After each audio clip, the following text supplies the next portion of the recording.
Tu t'as pas mis aussi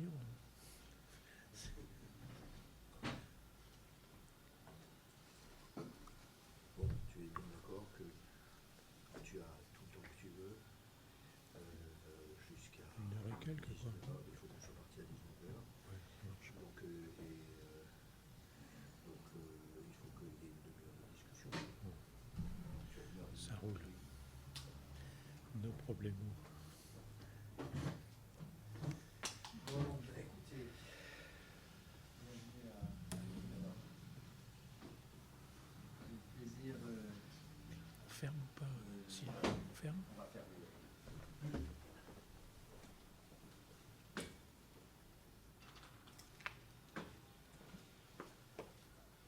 Le plaisir en votre nom à tous d'accueillir Pierre Delon, qui est d'abord et surtout un ami, mais aussi un compagnon de route de Tinic. Qu'est-ce qu'on peut dire? Qu'on a été dans le partage de la présidence de la WAVE. Et c'est vrai que ça, c'est comme faire du bateau ensemble, quoi. On ne le ferait pas avec n'importe qui, partager une présidence. Donc ça, c'était bien. Et puis, peut-être pour évoquer du tout récent, dans ce colloque où un certain nombre d'entre nous étions là, autour de la thématique d'écouter, on a chacun à notre façon défendu la fonction Balint, qui n'est peut-être pas très très loin de ce que tu vas évoquer ce soir, enfin, en tout cas qui a un rapport avec une parole qui tente de symboliser la complexité de ce que c'est que l'immersion clinique. Voilà, donc tu es professeur émérite de psychiatrie infantile de l'université de Lille, c'était là ton dernier poste, tu es psychanalyste, et le titre de ta conférence est la constellation transférentielle en périnatalité. Est-ce que tu accepterais le « et périnatalité » ou « en périnatalité » qu'à cela ne tienne? Et en. Comme dit Anne.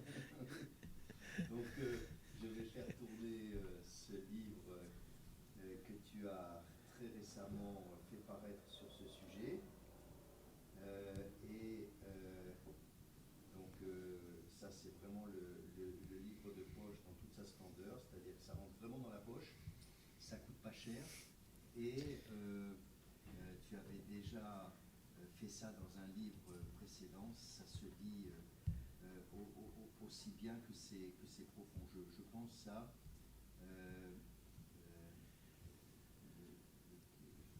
C'est fonction phorique, voilà, fonction phorique, holding et institution. C'était ça le dernier que tu avais fait paraître et qui avait aussi ces qualités comme ça de petit mais costaud. Et c'est vrai aussi que la fonction phorique, c'était le motif de ta dernière invitation et prestation dans le cadre de ce séminaire du premier chapitre. Voilà, donc on n'est pas très nombreux, je pense que la Covid reprend du poil de la bête, et donc à chaque fois j'ai reçu aujourd'hui une cinquantaine de mails de gens qui me suppliaient de faire un lien Zoom, mais je vous le dis, je le radote, hein, je tiens fermement l'idée, moi je me suis transformé en militant du présentiel, tout en filmant et en mettant sur la chaîne YouTube la conférence qui y sera dans 48 heures.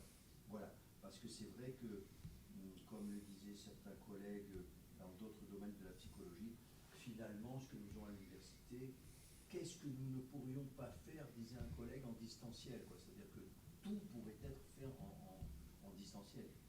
Et d'une certaine façon, c'est pas faux. Mais quel dommage. Enfin, moi, je fais partie de ceux qui voient là quelque chose de vraiment une tentation dont il faut vraiment mesurer les périls, les qualités, les vertus, elles sont nombreuses, mais aussi les périls. Et c'est pour ça que je me permets de militer en ces temps de distanciel pour le présentiel, tout en jouant la carte de la vidéo. Donc c'est pour ça qu'on n'est pas très nombreux. D'habitude, au premier chapitre, tu l'as déjà vécu, on est plutôt une vingtaine, une trentaine. Bon, là, on est une dizaine, mais ce sont les meilleurs. Bon, je vais vous faire passer aussi, outre le transférentielle, un petit flyer. Peut-être que ça te donnera l'occasion de dire un mot de l'équivalent de ce que tu fais à la formation de la psychothérapie d'enfants à Lille. Parce que ça, je pense que c'est important. Il y a peut-être des gens ici que ça pourrait intéresser. Ça, c'est un flyer qui fait de la pub pour la formation que je fais avec Alain Braconnier et quelques autres sur les thérapies psychanalytiques adultes. Et donc, c'est un flyer pour s'inscrire. Et comme on le dit souvent ici dans cette université pour les psychologues, on vous permet d'obtenir votre titre de psychologue. Mais force est de constater qu'on ne vous a pas vraiment formé pour être psychothérapeute.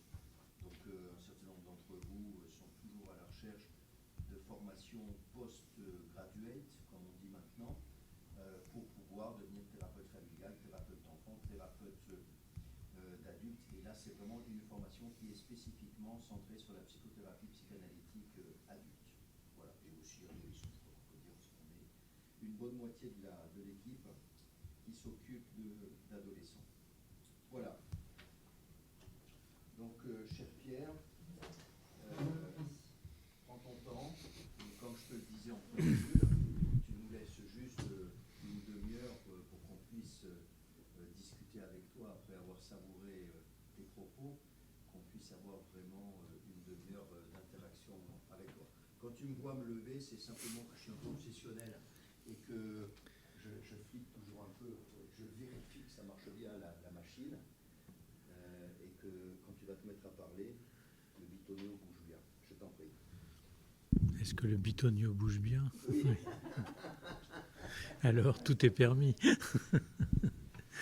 Bon, merci Sylvain de continuer à m'accueillir fidèlement dans cette fac pour parler de sujets qui m'intéressent. C'est vrai, la fonction phorique, la dernière fois, cette fois-ci, la constellation transférentielle.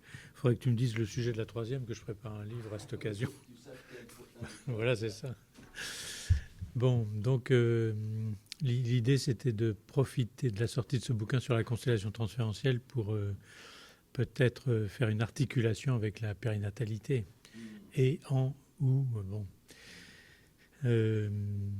étant donné que la périnatalité est évidemment un sujet qui m'a beaucoup occupé, passionné, à la fois comme coprésident avec toi de la WEM, mais aussi comme responsable du service de pédopsie de périnatalité du CHU de Lille, où j'étais confronté à plusieurs situations très, très intéressantes, très différentes. D'une part, le travail en maternité avec les mamans qui viennent d'accoucher ou qui vont accoucher, et le soutien de l'équipe, évidemment, des maïoticiens qui a duré quelques années, avec à certains moments la participation de Véronique Lemaître qui était venue nous rejoindre de Grenoble. Et puis le travail qui m'a beaucoup passionné en néonatologie, avec une équipe de néonatologues très très réputée à l'époque sous la direction de Lequien, et qui avait quand même mis en place, en faisant venir Bullinger et ses amis, des soins qui étaient des soins auprès des bébés prématurés, qui étaient vraiment des choses très très intéressantes.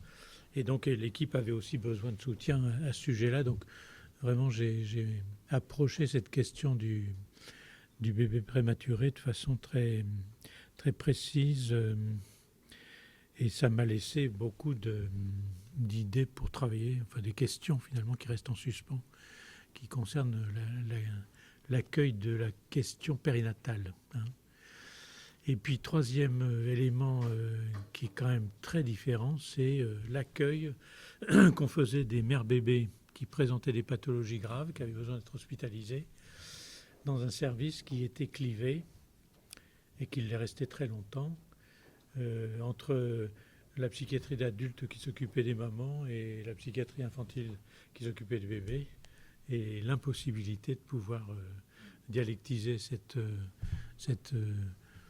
établissement très bizarre qui partageait la périnatalité entre les mamans d'un côté qui étaient soignées par les psys d'adultes et les bébés d'un autre côté qui étaient soignés par les pédopsies. Et malgré 15 ans d'efforts, je ne suis pas parvenu à faire changer cette équipe, cette double équipe, pour aller dans un sens qui m'aurait paru celui qui est décrit par la constellation transférentielle. Donc, ouais, c'est en même temps des points qui m'ont beaucoup amené à réfléchir et à faire des tas de progrès sur le plan de la connaissance de ces questions du côté de la liaison avec la mater et la néonate. Bon, je ne parle pas de la pédiatrie, mais évidemment, il y a toute la pédiatrie aussi à Jeanne de Flandre qui est considérable. Et l'échec vraiment de l'intervention auprès des hospitalisations mère-bébé ou l'articulation entre bébé et mère qui devrait être la structure de base de cette équation très très énigmatique s'est avérée impossible pour des tas de raisons, à la fois cliniques, à la fois historiques, à la fois idéologiques, à la fois personnelles. Bon, des tas de choses que je ne vais pas reprendre ici parce que ça serait un peu trop intime, mais qui quand même ont été pour moi des occasions de me heurter à quelque chose que je n'ai pas du tout pu dépasser et résoudre. Bon, mon successeur a trouvé une solution qui consistait à être nommé prof de périnatalité et à confier la chaire de pédopsychiatrie à un autre collègue qui était aussi un de mes élèves. Et donc, ils ont divisé en deux le service, la pédopsie d'un côté, la périnate de l'autre. Donc, la périnate est devenue l'entité qui accueillait donc les mères bébés. Et ce clivage de base a été résolu de cette manière-là. Mais bon, c'est au prix d'autres clivages surnuméraires. Voilà. Donc, ça, c'est une question que je voulais dire en préliminaire parce qu'évidemment, mon expérience est très entachée par cet aveu d'échec en matière d'hospitalisation mère-bébé. Alors, par ailleurs, depuis que je fais ce métier de psychiatre, travaillé pendant une dizaine d'années dans un service de psychiatrie d'adultes pour m'occuper des schizophrènes.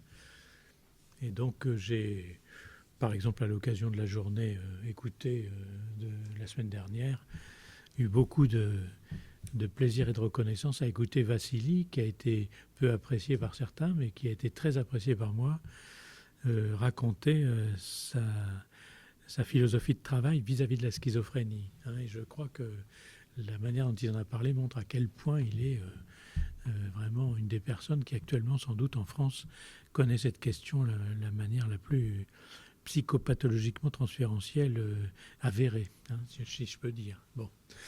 Et donc, cette expérience avec les personnes schizophrènes m'a engagé, à l'époque je ne savais pas dans quoi je tombais, mais enfin je m'en suis assez vite rendu compte, dans une sorte de glissade intellectuelle et affective vers quelque chose qui aujourd'hui est très décrié par l'HAS, c'est ce qui fait son honneur d'ailleurs, le courant de psychothérapie institutionnelle, et donc qui était au fond inventé par Toscaïès, Souris et d'autres qui ont participé à ce mouvement très important de l'après-guerre, qui était donc vraiment essentiellement consacré à comment peut-on traiter les personnes psychotiques de façon toute humaine, et qui a consacré l'essentiel de ses efforts à ces questions-là. Et pour ma part, quand je suis passé en pédopsychiatrie dans les années 80, j'ai mis toute mon énergie affective et intellectuelle à essayer de montrer que tous les bienfaits de la psychothérapie institutionnelle pour les adultes pouvaient tout à fait être étendus à la question des enfants, et notamment à la question de l'autisme et de la psychose de l'enfant.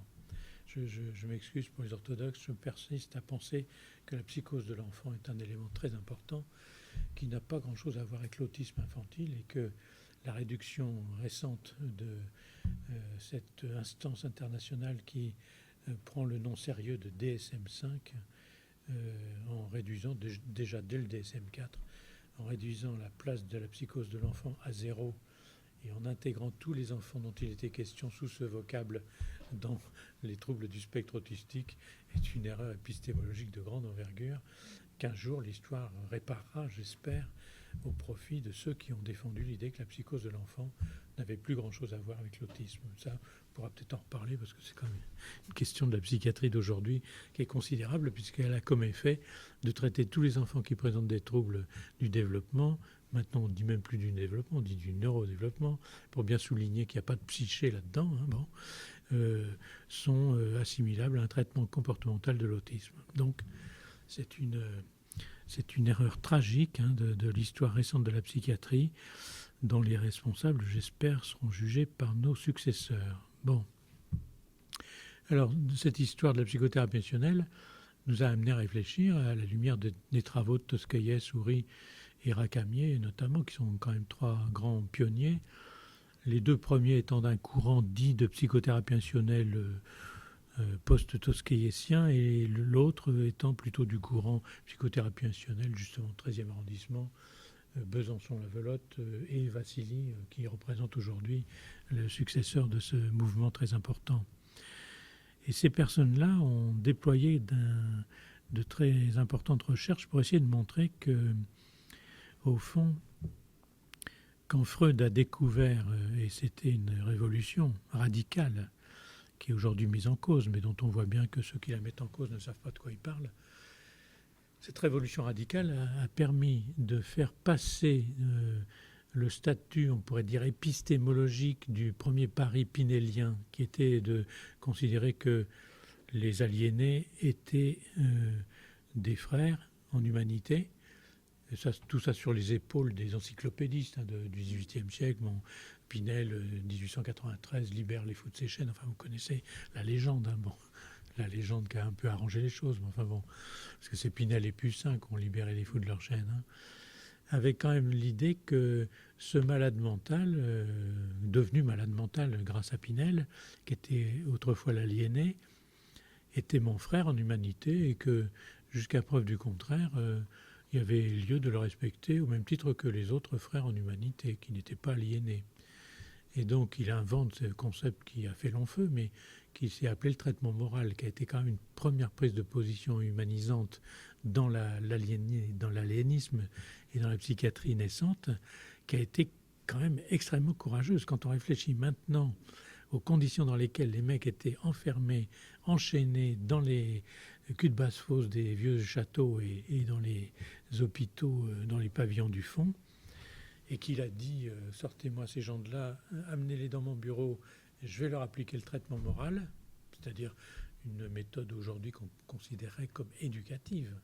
C'est-à-dire, mon frère, le malade mental qui délire, tu entends des voix, mais écoutez, parce qu'il était très respectueux des gens, écoutez, cher monsieur, je vais faire entrer mon ami Jean-Bernard Poussin, qui est mon infirmier général, enfin c'est l'équivalent de l'infirmier général à l'époque. Et est-ce que vous entendez, cher ami, les voix dont se plaint ce patient ? Non, je n'entends rien, docteur. Et donc vous voyez, on est quand même 2 à pas entendre les voix que vous entendez. Donc quand même, il faudrait que vous réfléchissiez à la question suivante, comment faire pour que ces voix que vous entendez, et dont vous voulez être le témoin, le porte-parole pour l'humanité entière, mégalomanie sous-jacente, etc., est-ce qu'on peut faire en sorte que justement, quand vous rencontrez quelqu'un, vous parliez de tout un tas de choses vraiment intéressantes, mais peut-être pas de ces choses qui sont quand même très dissuasives pour les autres, aliénation sociale. Et donc, le patient continue à raconter ses hallucinations, mais la tentative était belle quand même, je trouvais. Et donc, on pourrait dire que ce traitement moral, qui est un concept vraiment fondamental de la fin du XVIIIe, début du XIXe, a été reprise par Esquirol pour fonder l'asile d'aliénés. Il est fondé dans chaque département un asile d'aliénés, 1838. À l'époque, ils ont mis 10 ans à écrire cette loi. C'est pas comme aujourd'hui où en 3 mois, on fait une loi pour changer le monde. 10 ans pour écrire la loi. Dès l'instant où ça a été fondé, on a mis ensemble des patients qui présentaient des pathologies psychotiques au sens large, et on s'est rendu compte qu'en fait, quand on mettait ensemble toutes ces personnes-là, ça donnait quelque chose qui était une espèce d'entropie asilaire inévitable. Et alors pourquoi c'est intéressant 1838-1856 ?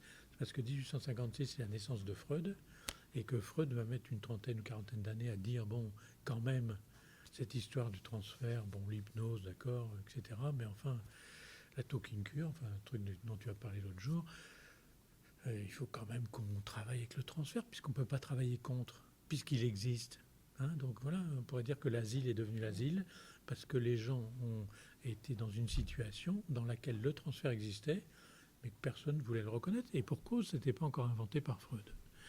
Donc on voit bien, Pinel, moi j'ai beaucoup de reconnaissance pour son travail fondateur, mais évidemment il s'y est heurté au fait qu'il n'y avait pas encore le concept de transfert.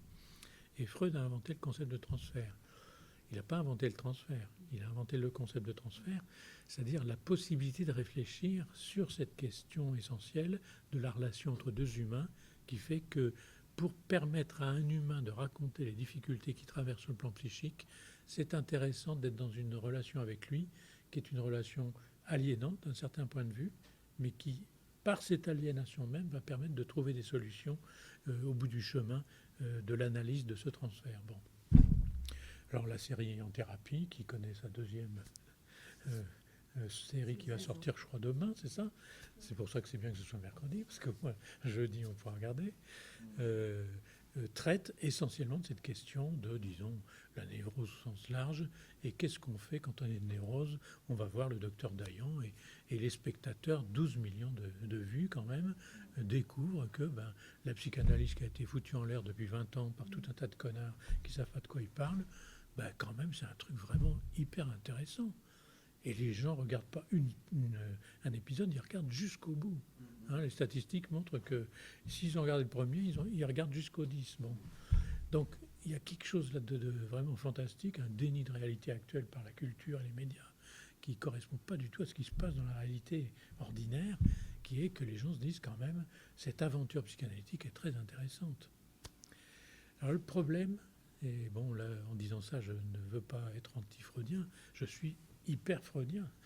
Le problème c'est que Freud était juif, voulait être prof de psychiatrie, et on lui a dit, mon pauvre ami, vu ce qui vous est arrivé avec votre peuple et votre race, et vu les circonstances actuelles, non, vous ne serez pas professeur à l'université de Vienne, c'est totalement inenvisageable. Il a attendu 60 ans quand même pour être nommé prof grâce à l'intervention d'une de ses analysantes qui était bien en cours et qui a permis que. Mais au début, il a donc été obligé de ne pas travailler dans les asiles et de travailler dans un cabinet privé. Moyennant quoi, Dr Dayan, il a rencontré les névrosés occidentaux pas moyens et il s'est révélé le génie que nous savons pour traiter la question de la névrose occidentale pas moyen. À chaque fois qu'il a essayé de traiter des personnes qui n'étaient pas que névrosées occidentales pas moyen, l'exemple le plus célèbre, c'est Lomolo, par exemple. 4 ans d'analyse, tous les jours de la semaine sauf le dimanche, 4 ans. Puis ensuite, voyant que les résultats étaient quand même pas vraiment à la hauteur de ce qu'il attendait, je parle sur le plan de la clinique et de l'effet du traitement de Freud sur Lomolo. Je ne parle pas de la conceptualisation qu'il en a faite, parce que là, ça a été absolument vertigineux. Bon, mais il l'a confié à Ruth McBranswick, et puis ensuite, elle l'a confié, etc. Il y a eu beaucoup de gens qui ont été les confiés successeurs de Freud pour prendre en charge un type qui n'a pas tellement avancé d'un pouce pendant son analyse, etc. Lomolo, c'est celui dont on a parlé avec beaucoup de gloire. Il y en a un certain nombre d'autres, dont Elisabeth Renizesco, dans son dernier livre, Freud en son temps et dans le nôtre, se fait l'écho, notamment un certain nombre de gens qui sont devenus encore plus barjots qu'ils étaient avant, se sont suicidés, ont fait des trucs dingues, etc. Et on voit bien que la méthode cure-type était quand même problématique pour la psychose, quoi, en gros. Alors Freud, qui a ceci de génial, c'est qu'il n'est jamais satisfait de ce qu'il a fabriqué, s'est très bien rendu compte que c'était un problème, et on voit dans son œuvre, au fur et à mesure qu'il approfondit cette question-là, qu'il y a des moments où il dit il y a du transfert dans la psychose, et il y a des moments où il dit non, il n'y a pas de transfert dans la psychose, il y a des moments où il dit s'il y a du transfert dans la psychose, il est persécutif ou érotomaniaque.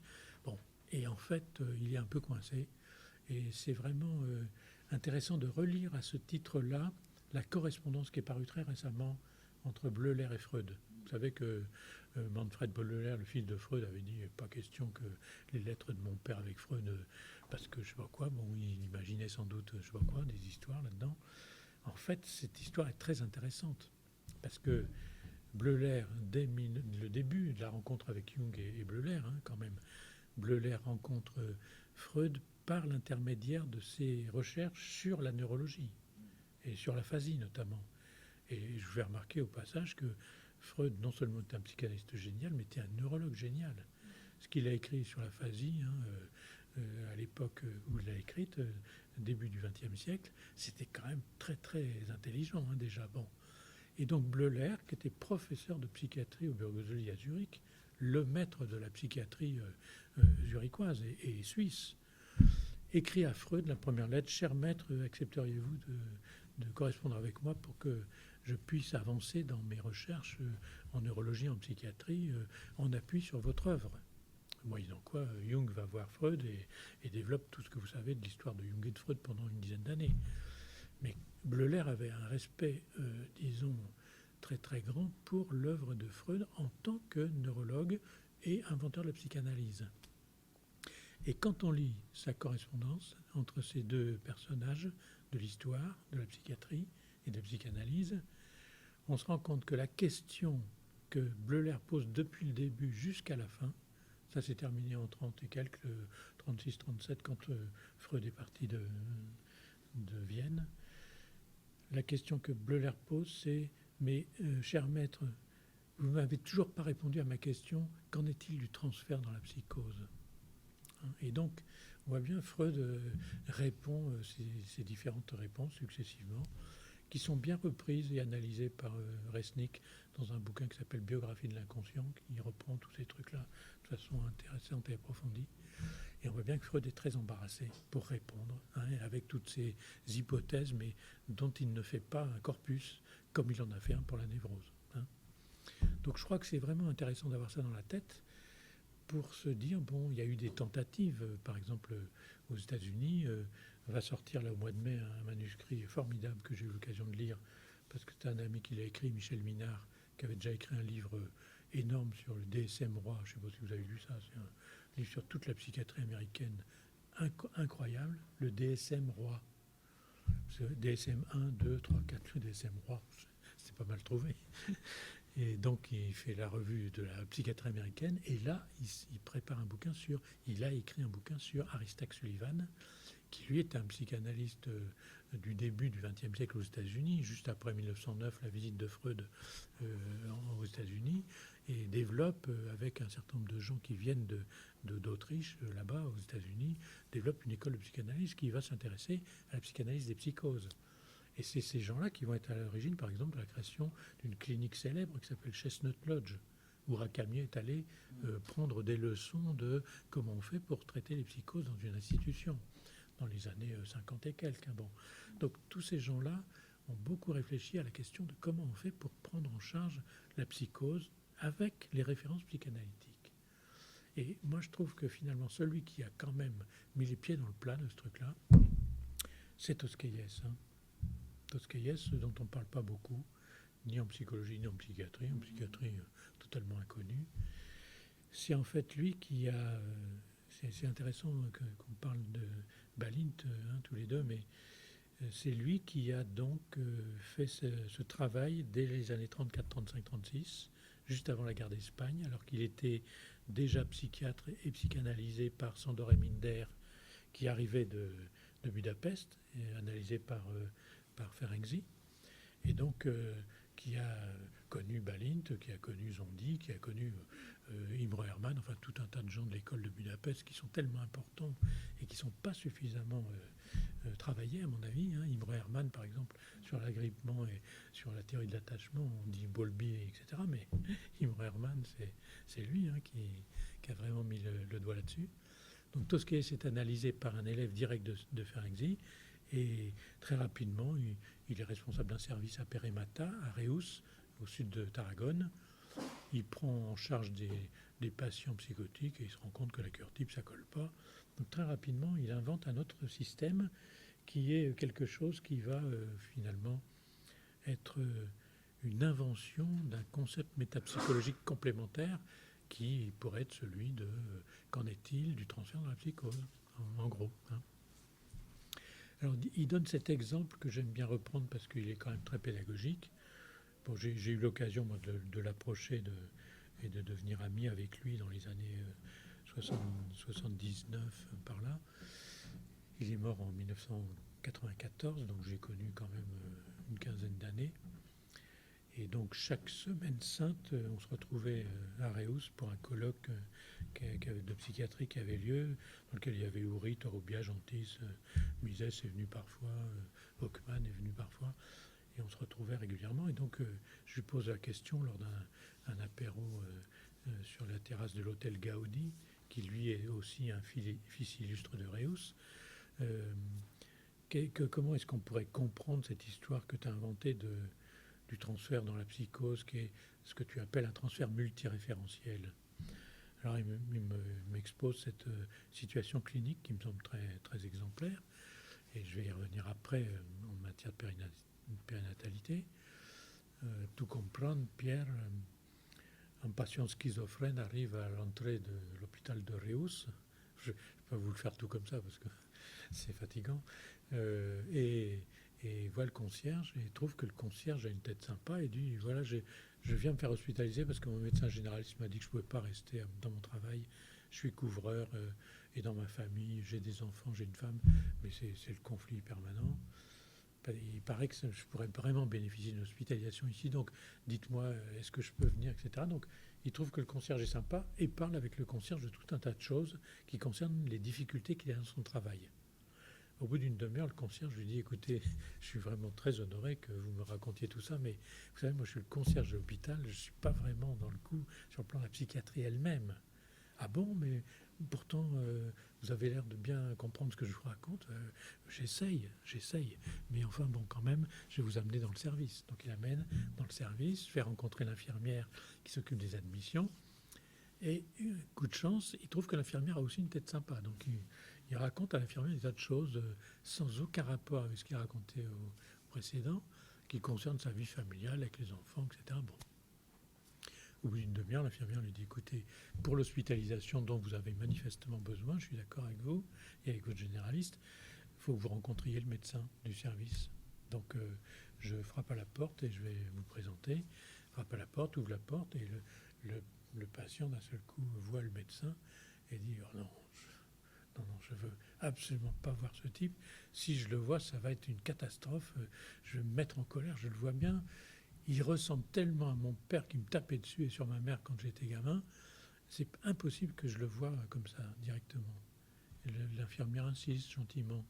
Vous savez, il est très sympa, je travaille depuis 10 ans avec lui. Je suis sûr, c'est sûrement pas votre père. Hein. C'est un type, j'ai l'habitude de travailler avec lui. Il est très doux. Bon, alors, il s'assoit dans le bureau, mais pendant une demi-heure, il ne dit rien du tout et ne bouge pas. Donc voilà, Tosquelles dit, voilà, exemple typique d'une hospitalisation en psychiatrie, c'est dans les années 35. Hein, bon. Qu'est-ce que fait le psychiatre classique ?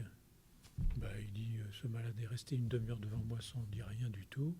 C'est un malade catatonique, on l'hospitalise.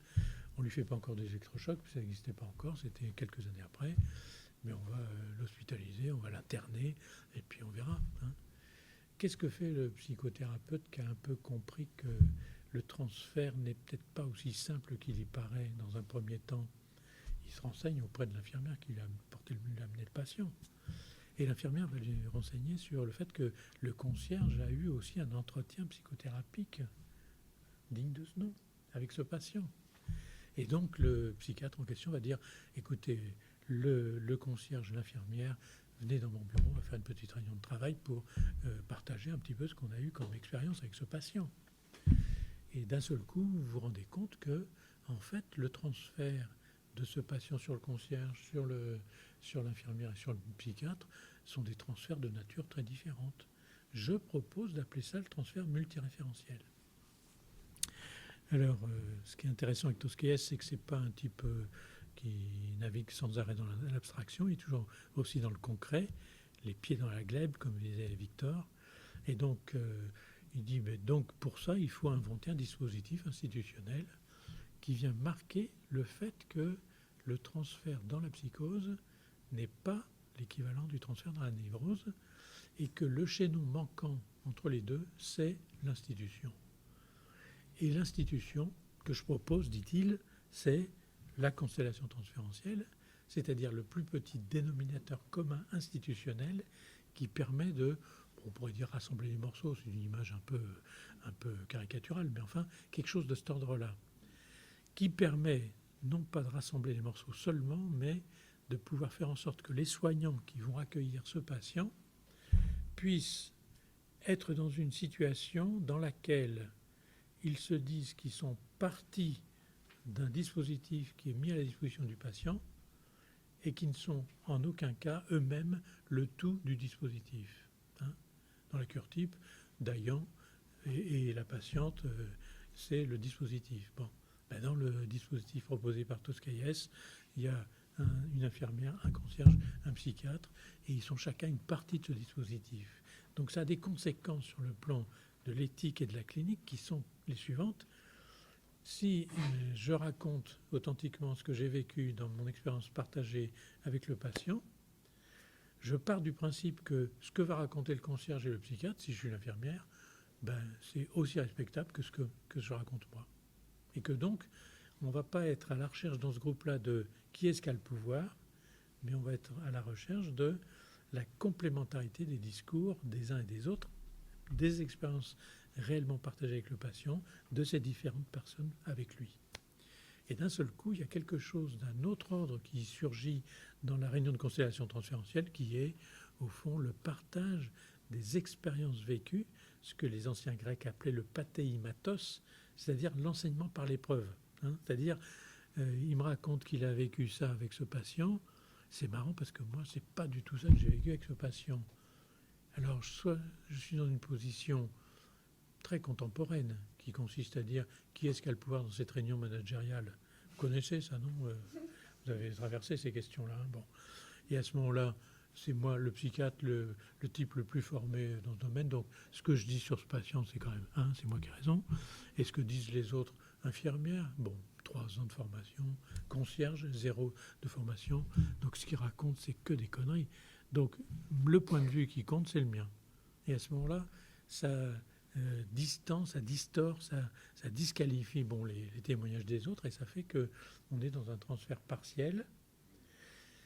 Et alors, c'est là que, on pourrait dire, les choses se clarifient et se complexifient à la fois. De quelle relation d'objet s'agit-il dans la névrose? D'une relation d'objet au sens psychanalytique pur sucre. Et de quelle relation d'objet s'agit-il dans la psychose? D'une relation, on pourrait dire, pour parler large, préobjectale. C'est-à-dire d'une relation dans laquelle le personnage psychotique n'a pas encore constitué ses objets, et qu'il est encore dans une relation au monde faite d'objets partiels. De ce point de vue-là, c'est une avancée kleinienne de dire objet partiel dans le préobjectal. Bon. Alors, il me semble que là, on rentre dans quelque chose qui est très intéressant parce que on voit bien que dans les réunions de constellation, habituellement, si les personnes qui y participent peuvent authentiquement raconter ce qu'ils ont vécu comme expérience avec le patient, comme le généraliste dans un groupe Baline peut authentiquement raconter ce qui se passe avec un patient qui l'enquiquine parce que la nana qui voit maintenant tous les jours lui est manifestement amoureuse de lui et il ne sait pas quoi en faire. Et il est très content que ce soir-là, il y ait le groupe Balint parce qu'au moins, il va pouvoir parler de ce truc-là authentiquement avec des gens qui sont là en train de, évidemment, respecter, c'est la règle de base du groupe Balint, ce qu'il est en train de raconter et qui ne vont pas le raconter à leurs copains. « Oh machin, t'as vu, gna gna gna ».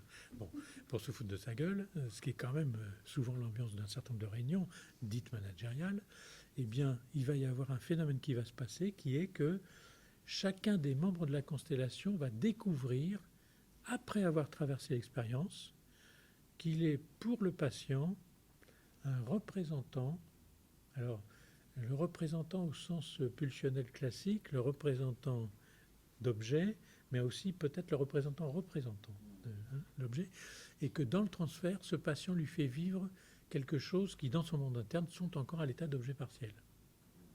Et donc, si je suis dans cet état-là et que je le réalise à l'occasion de l'expérience que je raconte dans la réunion de constellation, alors j'ai tout à fait ce qu'il faut pour comprendre qu'un autre puisse raconter une expérience totalement différente, voire complètement antagoniste, et qu'il ait aussi raison dans la manière dont il raconte le vécu post-expérientiel de la relation transférentielle avec son patient. et que cette manière de comprendre les choses met en évidence le fait que le transfert multiréférentiel dont Tosquiès parle, le transfert dissocié dont Houry va parler en appui sur les travaux de Bleuler, qui, vous savez, 1911 transforme la démence précoce en schizophrénie et fait de la dissociation le noyau de base de la schizophrénie, le transfert dissocié. Et moi, je vais proposer dans la suite de ces maîtres l'idée qu'il y a un transfert adhésif et il y a un transfert projectif selon qu'on est un enfant autiste ou un enfant psychotique. Bon, je le reprendrai si ça vous intéresse. Et donc, dans cette réunion de constellation, vont se jouer sur un mode quasi psychodramatique la possibilité pour le patient de visualiser en fait le monde interne une fois qu'il en a projeté un certain nombre de ses expériences internes dans les personnes qui s'occupent de lui sur le plan professionnel. Alors, on voit bien ça amène quand même une réflexion sur au fond, comment est-ce qu'on peut faciliter l'expression dans un groupe donné de ce type de problématique. Alors, vous voyez pourquoi je détaille un peu ça, parce qu'évidemment, dans l'échec que j'ai raconté en introduction, l'échec de mon intervention avec Véronique dans l'équipe d'accueil hospitalier des mères bébés, notamment des mères qui faisaient l'expérience de psychose puerpérale. Je vous renvoie à un écrit fameux de Sylvain sur la question du cinéma, inspiré du cinéma, qui est quand même une expérience tout à fait extraordinaire dans laquelle la psychose est une psychose très particulière, puisque dans la plupart des cas, ça n'est pas une psychose au sens de la structure de la personne schizophrénique ou psychotique ad libidum, mais c'est une expérience qui fait connaître la psychose à la personne à qui ça arrive et qui le met dans une situation très particulière sur le plan des interactions avec son bébé, puisque les gens qui ont fait avancer la recherche et les soins en matière de psychose puerpérale, mais aussi de pathologie puerpérale en général, insistent sur un point fondamental sur lequel la structure dont je parlais, à laquelle j'étais confronté à Lille, n'avait pas encore intégré. C'est-à-dire que si la mère est avec son bébé, alors on va traiter cette question-là, alors que si on sépare la mère et son bébé, la psychose risque de déraper dans quelque chose qui peut être à long terme, alors que ça aurait été momentané si on s'en était tenu aux avancées magistrales de quelques psychiatres qui ont très, très fort étudié cette question. Donc vous voyez que périnatalité, pourquoi ? Parce que, évidemment, la question du clivage là est quasiment démonstrative. Et qu'une équipe qui n'est pas capable, et je suis le premier à en être une victime non consentante, je n'ai pas été capable de faire que cette équipe ne soit pas clivée d'emblée, avant même qu'elle accueille le transfert clivé des patients dont il était question. Et donc, impossibilité de régler les problèmes. À chaque fois, ça s'est terminé de façon très sombre. Bon. Alors voilà, il me semble que, si vous voulez, j'ai un peu détaillé le dispositif pour montrer à quel point c'était un instrument qui permettait de traiter la question du clivage, la question du morcellement, la question de la dissociation. C'est-à-dire, au fond, tous ces mécanismes qui sont les mécanismes de la psychose. Et alors, dans le mécanisme de la psychose, qui en tout cas ce qui concerne pour les enfants, y compris les bébés, l'adhésivité, qui est un mécanisme qui vient dans le transfert par des éléments, on pourrait dire, corporo-psychiques que nous amènent les enfants autistes qui vont nous faire connaître ce que c'est qu'un transfert adhésif. Mais en ce qui concerne le transfert projectif, c'est par les enfants psychotiques qu'on va les connaître. Et ça va nous donner une porte d'entrée pour mieux connaître les mécanismes de la projection schizophrénique. Alors, un exemple clinique pour comprendre à quel point cette manière de penser les choses est intéressante, c'est le fait qu'un enfant psychotique est pris en charge par plusieurs soignants d'un hôpital de jour. Et donc, ces soignants reçoivent cet enfant et traversent un certain nombre d'expériences avec lui au fur et à mesure du planning de l'hôpital de jour. Des soignants éprouvent des sentiments mêlés quand ils sont avec ce patient. Des soignants éprouvent des sentiments quasiment d'euphorie quand ils sont avec ce patient, en trouvant que vraiment tout va très bien, Madame la Marquise.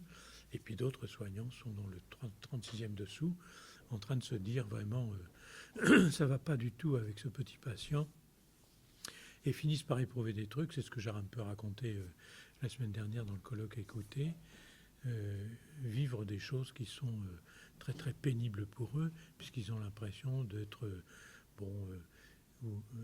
Hawkman utilisait souvent ces termes de vidage, vidange, hein, c'est-à-dire d'être complètement lessivé après une séance avec un petit patient. Bon, des fois c'est un peu plus complexe que ça. C'est d'être devenu quelqu'un qui est nul, qui est vraiment pas performant avec cet enfant, etc. Et qui finit par dire je suis complètement nul, quoi. Je n'arrive pas à faire quelque chose d'intéressant avec cet enfant. Si dans une perspective kleinienne, on se met dans la position que cet enfant n'arrive pas à régler dans son développement ordinaire la question de la conjugaison des bons objets et des mauvais objets, enfin je vous la fais en résumé, hein, je m'excuse de la caricature, hein, mais qu'il n'arrive pas à arriver à faire en sorte que maman qui me donne le sein, oh quel bon objet, hein, là devant moi mais aussi en moi, et maman qui ne vient pas quand je bêle et que je suis réveillé de ma sieste et que ça fait déjà 5 minutes que je bêle et qu'elle vient toujours pas alors que vraiment j'ai le bide creux et que vraiment ça me déclenche une douleur qui remplace la faim, bah, c'est une mauvaise maman. Hein. Bon, voilà la mythologie kleinienne. Bon. Mais ce qu'on oublie souvent, c'est que dans l'évolution normale, la mythologie kleinienne, qui est très intéressante parce qu'elle pose les bases de ce qui va se passer, dans le développement normal, la mythologie devient complexe et en fait, maman quand même, elle est quand même très souvent un bon objet.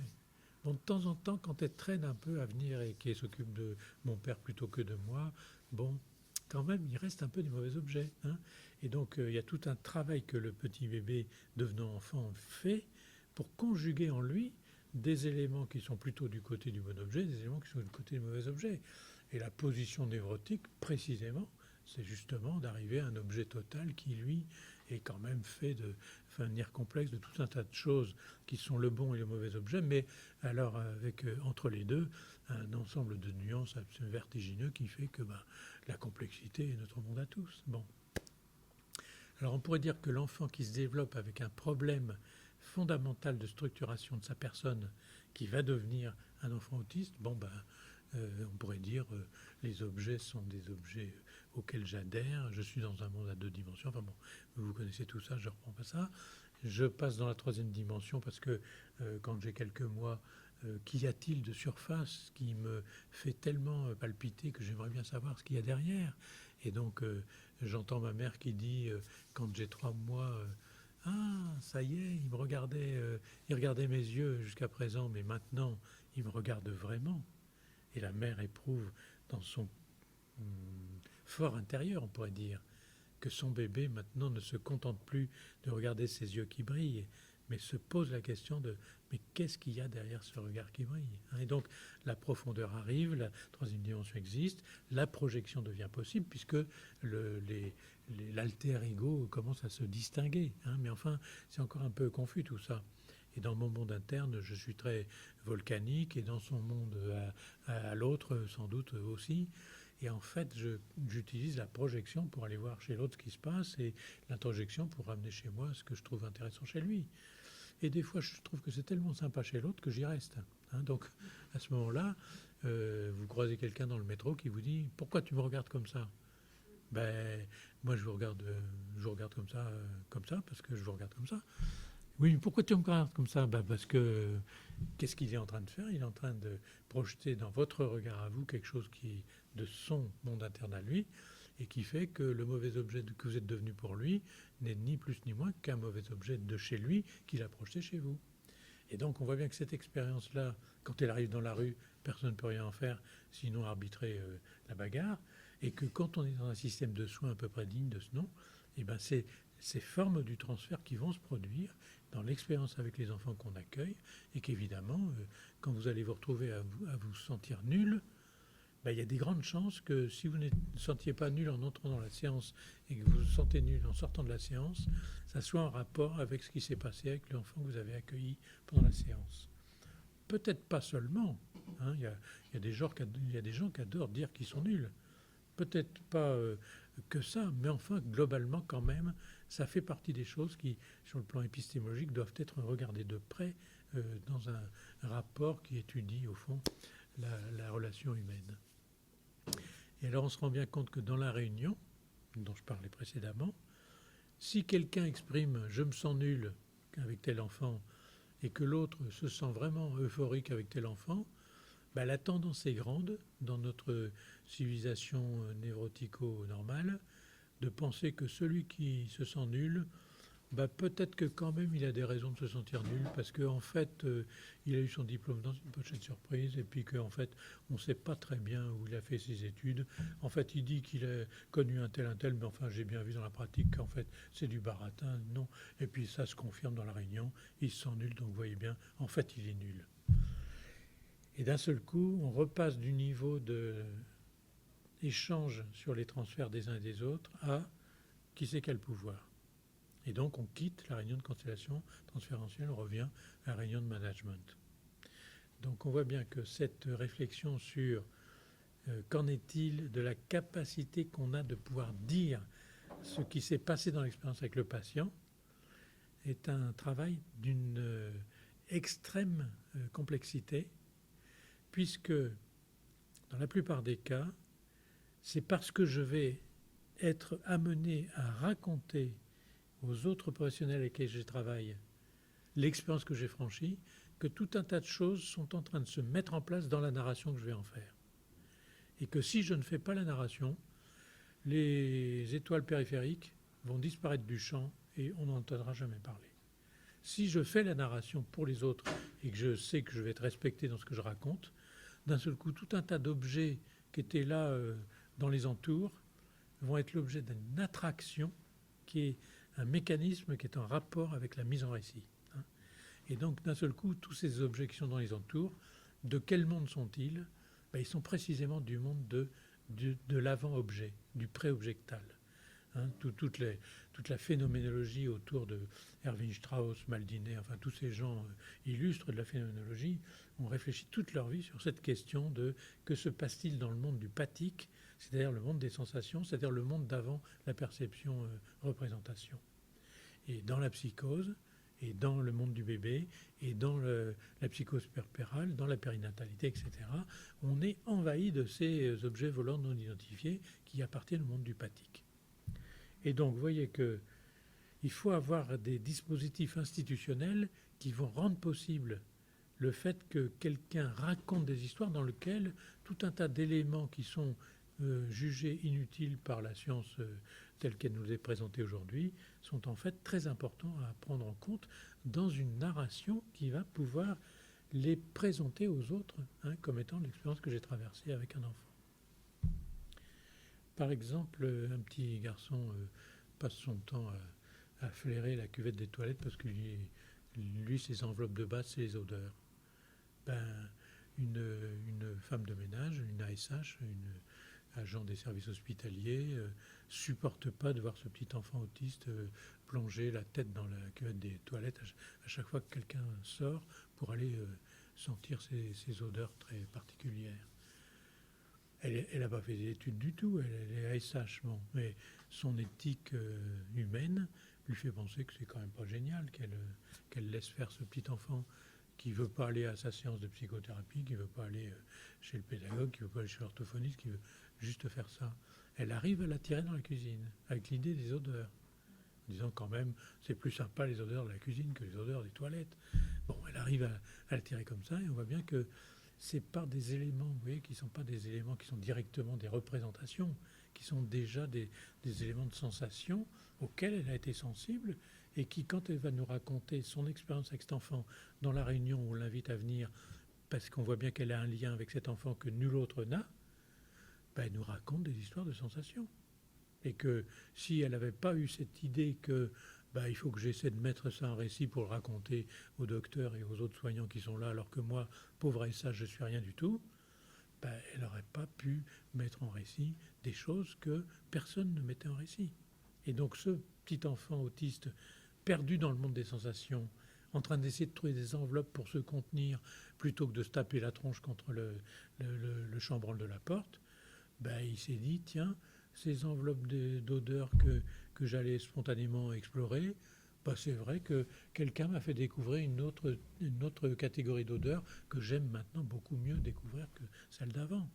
Et après, ça a donné lieu à tout un enchaînement avec l'atelier poney, etc. Bon, tout un truc qui a permis d'eux. Donc, vous voyez, il me semble que c'est un élément très important de bien considérer qu'il y a tout un tas d'éléments qui, dans la cure d'une névrose occidentale poids moyen, tournent autour de la question des sensations, mais sont très peu pris en compte en général.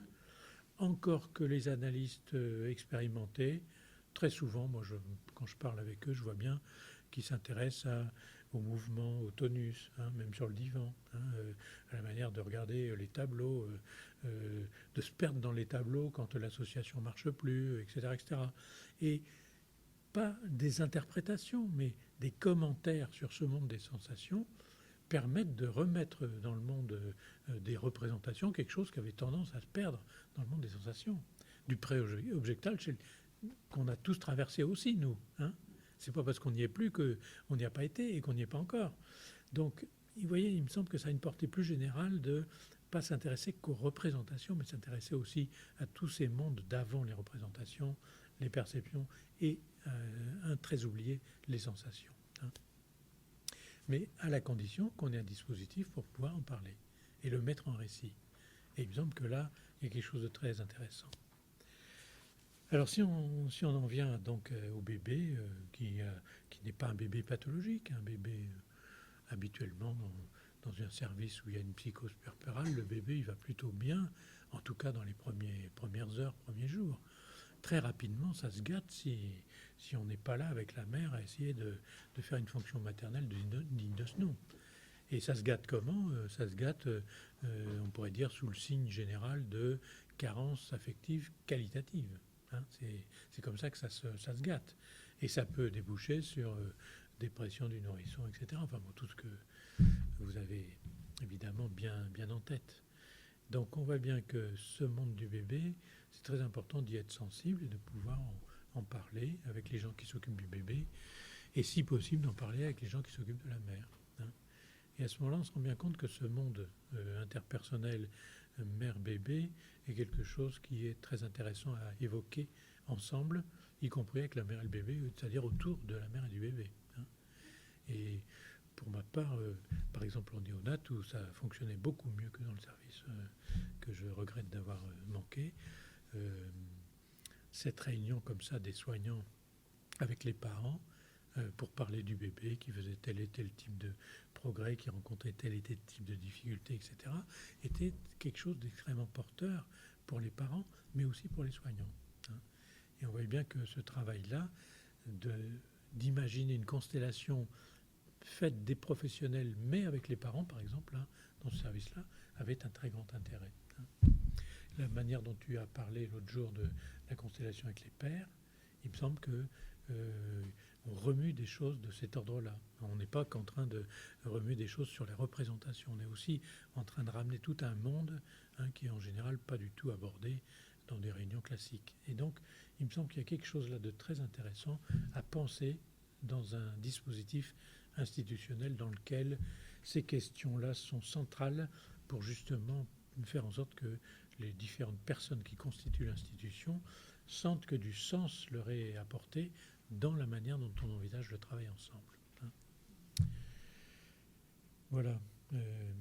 Évidemment, très rapidement, raconter cette histoire.